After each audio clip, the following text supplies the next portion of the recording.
Prezadas amigas, prezados amigos, sejam todos muito bem-vindos a mais um estudo semanal nosso das obras de Joana de Ângeles.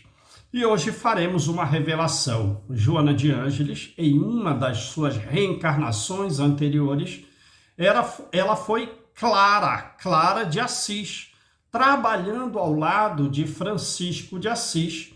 Então vejam aí a fonte da qual nós estamos tirando esses conhecimentos para melhorarmos os nossos relacionamentos familiares e sociais. São muitos livros para nós estudarmos, são muitas lições, e ao fim de todas elas, após essa vida, ei-nos engrandecidos com pensamentos e sentimentos de uma eminente mentora do plano espiritual, de maneira que possamos sempre nas nossas relações familiares e sociais caminharmos com serenidade sem entristecimento e com alegria sem algazarra. Então vamos mais a um estudo de hoje, é da obra que mais frequentemente nós estamos nos dedicando, a obra Constelação Familiar, e agora o capítulo 5 é o que estudaremos, os irmãos entre si. Joana nos diz que o renascimento na família na qual nós nos encontramos é uma oportunidade ímpar de elevação espiritual, uma oportunidade ímpar de elevação ético-moral. Que o amor na família serve para vencer o desequilíbrio que se origina dos maus comportamentos de vidas passadas. Se existe o afeto entre os irmãos, aí podemos lembrar, da nossa vida, ou da vida dos nossos filhos entre eles, ou dos nossos netos entre eles. Se existe o amor, se existe afeto, muito provavelmente esses espíritos foram amigos de vida passada, muito provavelmente tiveram uma conduta reta e podem até ter participado de obras sociais conjuntamente ou de maneira separada. De maneira que, por eles se vincularem ao bem, existe entre eles no mínimo, uma pequena simpatia. E na vida atual, eles trabalharão, sem dúvida, para a harmonia da sociedade. Agora, se nesse relacionamento entre os irmãos não houve afeto, não teve afeto, não importa o passado. A vida atual, ela é uma oportunidade de lapidação moral. E nos diz Joana que esse afeto ou desafeto, e o desafeto vai replicar nas brigas, nas intrigas, nas agressividades, nas confusões, podem ser detectados esses sentimentos de afeto e de desafetos entre os irmãos, na nossa família dos filhos ou dos netos, desde o período infantil. E que essa agressividade, quando ela não se origina do revide, ela tem por causa a vontade de chamar a atenção ou de ciúmes. E que, em regra, ela passa essa agressividade com o fim da infância, a menos que ela tenha por base ódios muito profundos de raízes em vida passada ou em vidas passadas. E aquele que da família tem o sentimento de ódio, muito provavelmente terá esse sentimento com relação a determinados relacionamentos sociais dos quais ele participe, Então, de uma outra maneira, a agressividade, ela denota a existência de um sentimento negativo que não foi superado e que vem do inconsciente no qual estão registrados os arquivos de vidas passadas.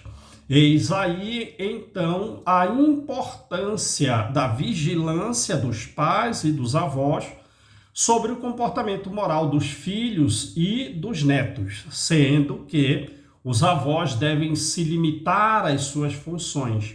Não cabe mais os avós à correção dos seus filhos. esse processo educacional está findo, está acabado. Os avós têm que permitir que os seus filhos eduquem os seus netos. E eles podem participar da educação dos seus netos, caso sejam assim convidados pelos seus filhos, é o que nos diz Joana, no capítulo 6 da obra Constelação Familiar.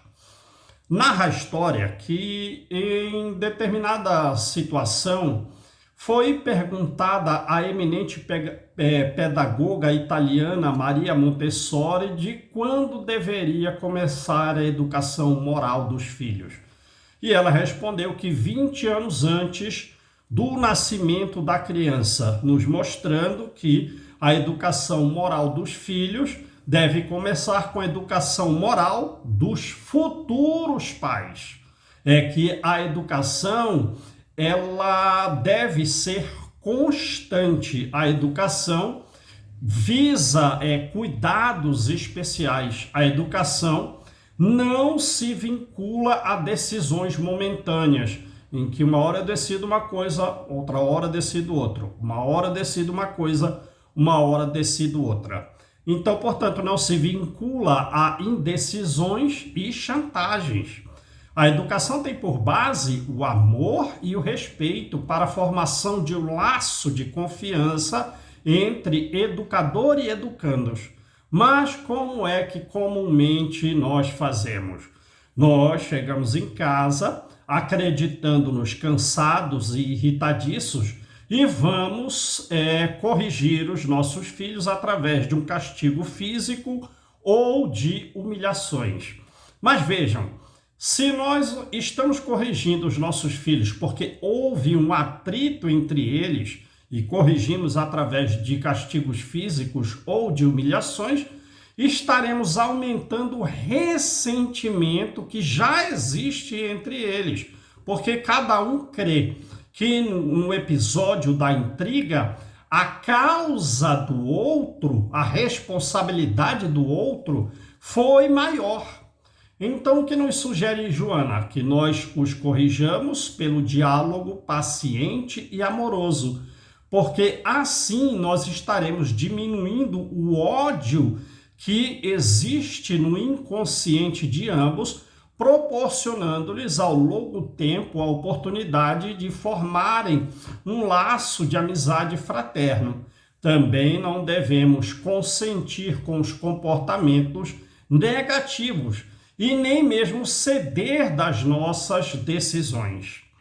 Também vamos lembrar que a relação de união e respeito dos pais traz equilíbrio e segurança para os filhos, que irão repetir o comportamento dos pais entre eles e futuramente na sociedade. Todos nós, das distintas gerações, fomos criados para a vida. E a família é o início da sociedade na qual fomos ou seremos chamados a viver. Portanto, é compreensível que entre os irmãos haja uma diferença de interesse, diferença de opinião. Porém, isso não é motivos para brigas. Também, pelo amor de vidas passadas, nós não podemos cair na tentação de preferir um filho em relação ao outro. Preferir o filho amoroso, com o qual nós temos afinidade, ao filho ríspido e agressivo, porque essa postura irá aumentar o ressentimento e o rancor desse filho que já está doente da alma. Então surge agora uma necessidade de vigilância sobre nós mesmos, né?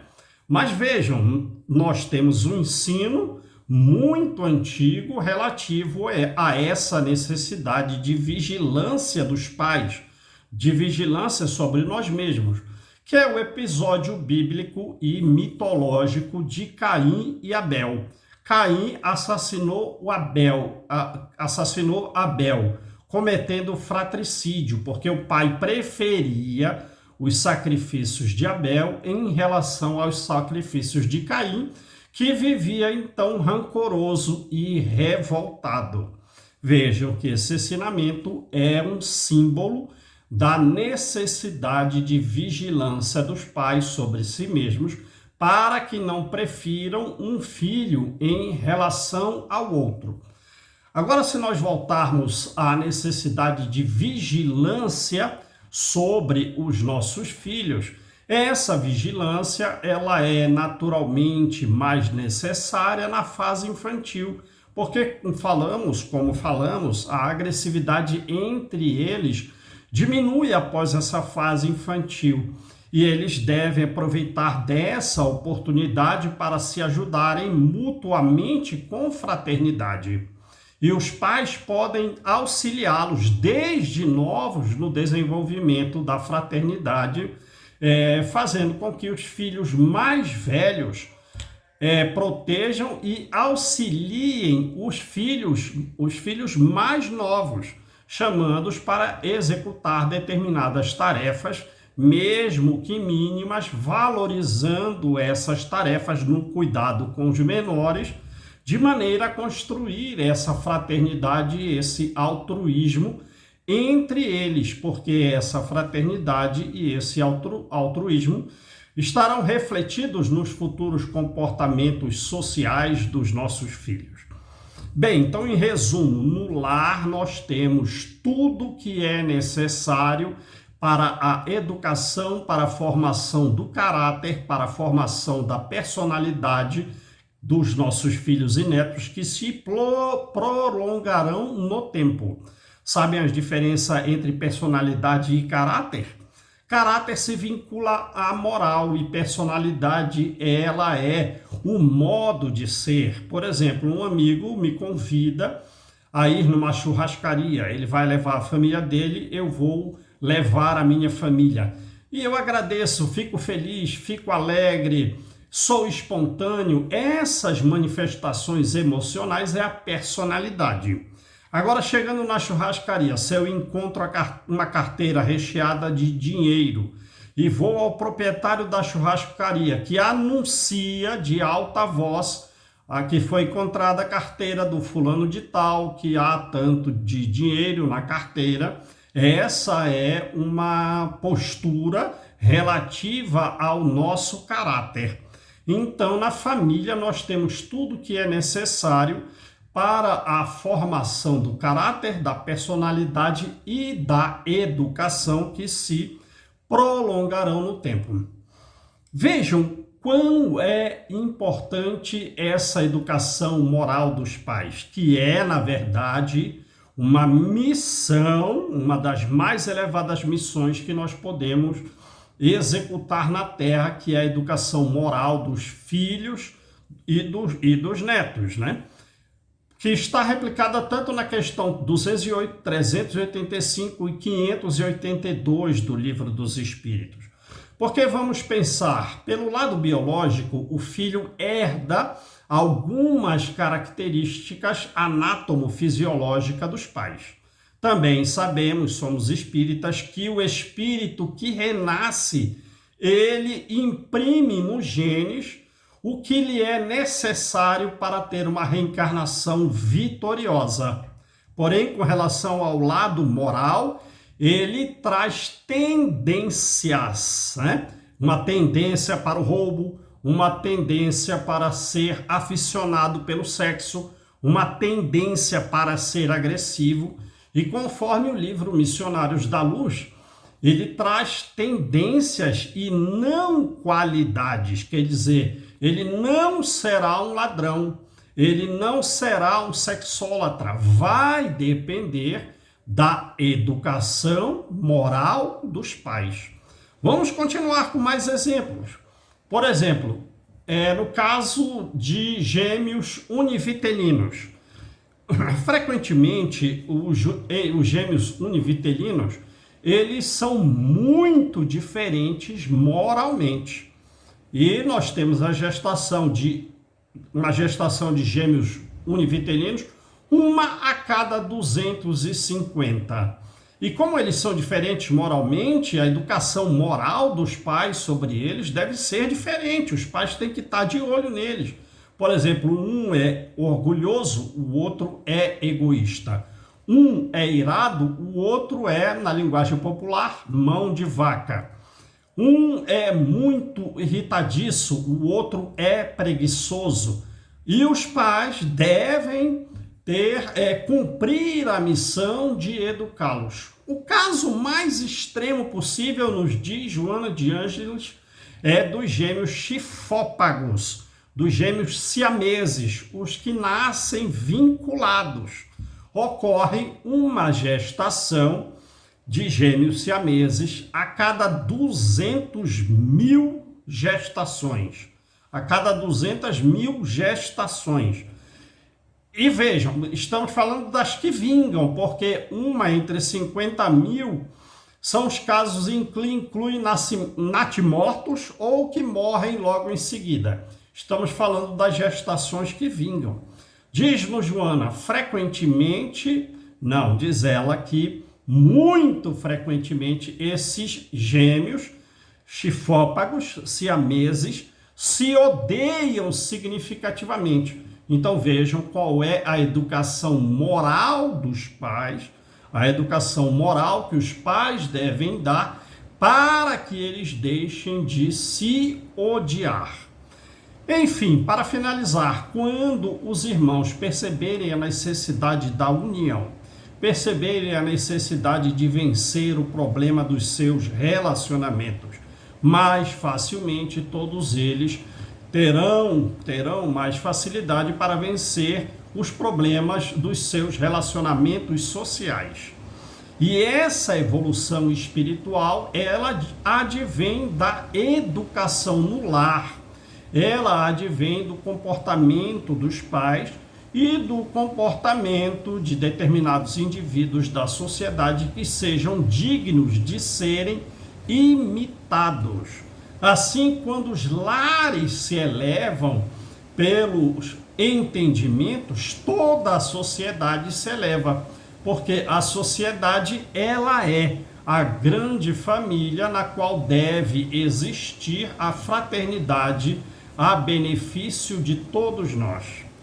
Então, o que é que nós observamos? Nós observamos que a educação moral no lar é a grande tarefa. A educação moral no lar é o grande trabalho para elevar irmãos já fraternos e principalmente elevar irmãos não fraternos de maneira que nós possamos regenerar a terra. Essa é a grande tarefa. Então, os irmãos, eles são campos férteis a partir dos quais a sociedade há de se transformar num imenso pomar de belos relacionamentos sociais. Ei-nos, irmãos, cumprido o estudo de hoje, e nós desejamos que tenham todos uma excelente semana, desejamos a todos muita luz, desejamos a todos muita paz, que Jesus nos abençoe. Até a próxima semana.